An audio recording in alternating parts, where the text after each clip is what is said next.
Hey guys, आज की इस वीडियो में आप लोगों को बताने वाला हूं कि आपके पास अगर Vivo Y70 5G फ़ोन है, इस फ़ोन को यहाँ पे पावर बटन से स्विच ऑफ करते हो तो यहाँ पे इस तरीके की प्रॉब्लम आ जाती है और आपका फ़ोन जो है पावर बटन से स्विच ऑफ नहीं होता है। तो एक सेटिंग कर लीजिए, उसके बाद यहाँ पे स्विच ऑफ का ऑप्शन आने लगेगा। तो सबसे पहले अपनी सेटिंग ओपन कर लेना है। उसके बाद आपको नीचे आ जाना है, यहाँ पे लिखा होगा शॉर्टकट एंड एक्सेसिबिलिटी, इस पर क्लिक कर देना है।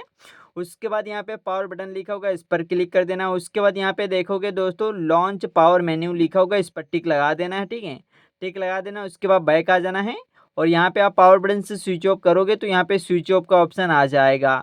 ये करोगे स्विच ऑफ हो जाएगा और ये करोगे तो रिस्टार्ट हो जाएगा। तो इस तरीके से आप स्विच ऑफ और रिस्टार्ट कर पाओगे।